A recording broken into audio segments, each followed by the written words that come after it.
COVID in Quebec. Oh geez. Good evening, everyone. More than 5,000 new cases. How long are we going to be closed now? Bonne année 2022, quand même. Combination of anger and frustration. Beyond the underlying factor of French versus English, COVID has brought an entire new controversy among Quebecers. Pro-vax versus anti-vaxxers, restriction followers versus non-followers, and the list continues. In the span of 2 weeks, Quebec, much like the rest of the world, went from a pretty solid back to normal life, returned to where we were at during the worst stage of this pandemic. Total lockdown. Which means closed restaurants, closed gyms, total non-essential retail shutdown on Sundays, back to 100% virtual education, work, and family gathering. It also brought to light one of the biggest Quebec influencer scandals we have ever seen. Partiers drinking, dancing, and vaping captured in videos from a pre-New Year's chartered flight get to this, Mexico. a group of Canadian influencers filmed themselves partying maskless on a flight. From Montreal to Mexico. Quebec Kardashians, I guess, in some way. Completely unacceptable behavior to account.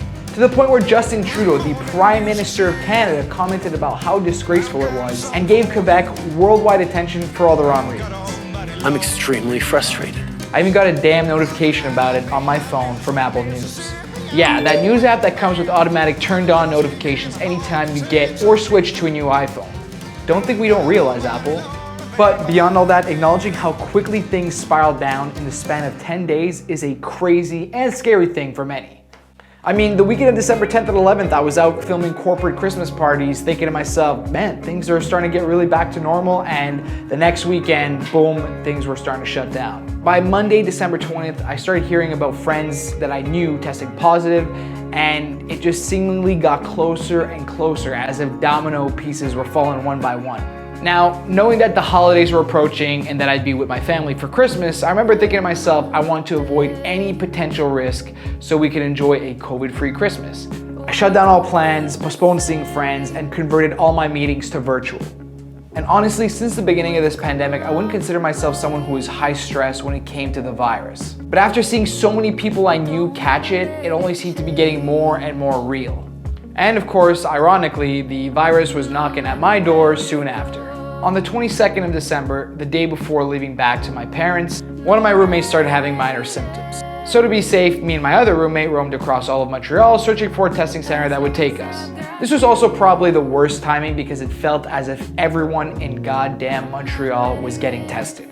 Was I really surprised though? No. I mean, the virus just started to explode in the city and everybody was panicking before the holidays, not wanting to spread it to the entirety of their families. I get it.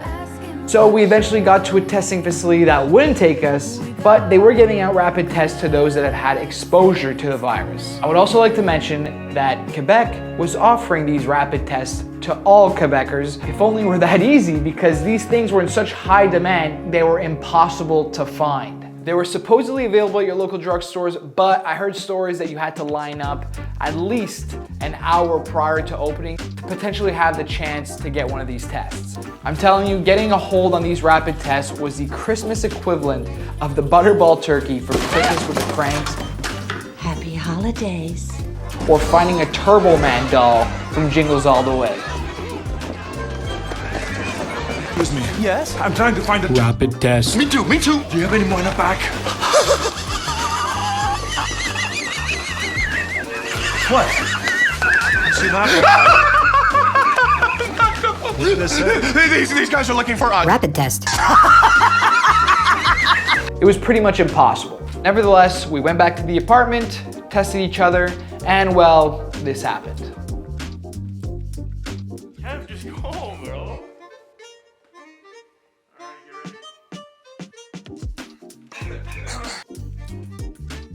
Oh no. Okay. It's positive. Yeah? You're the line. Are you sure? Yes, it's the test. Oh! I'm telling you guys for 5 days. Oh my god. Yeah, it's positive.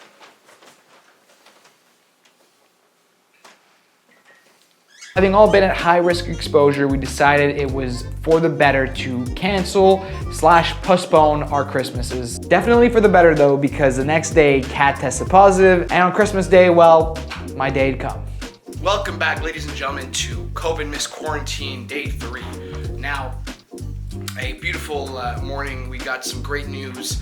I'm negative for COVID, but nonetheless, I still feel like crap. But we anticipated this moment because I saved one rapid test just in case. So I got Nurse Nana over here sampling out my mucus to see if in fact I'm COVID or COVID free and I can leave. So stay tuned, ladies and gentlemen, because it's going to be an interesting one. That's the most fun experience I've ever had.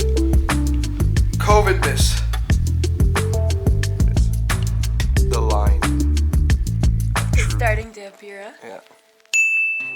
Christmas is definitely my favorite holiday, and it has been spent with my family every year since I was born.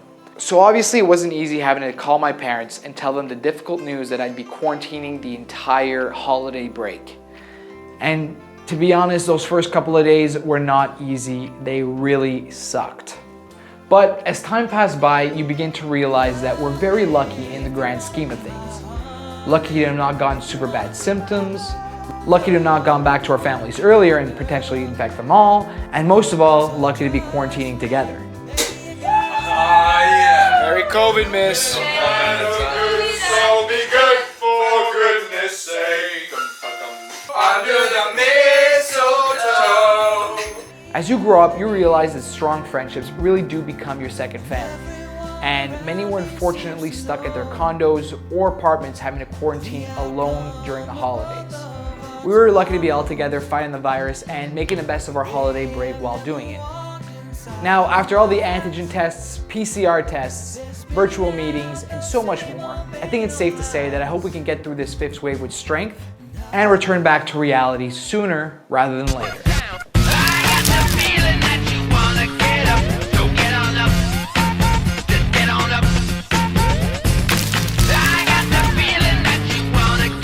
Hey guys, I hope you liked that video. If you can like, comment, and subscribe, it would really help in supporting the channel. Thank you so much, and I hope to catch you on the next one.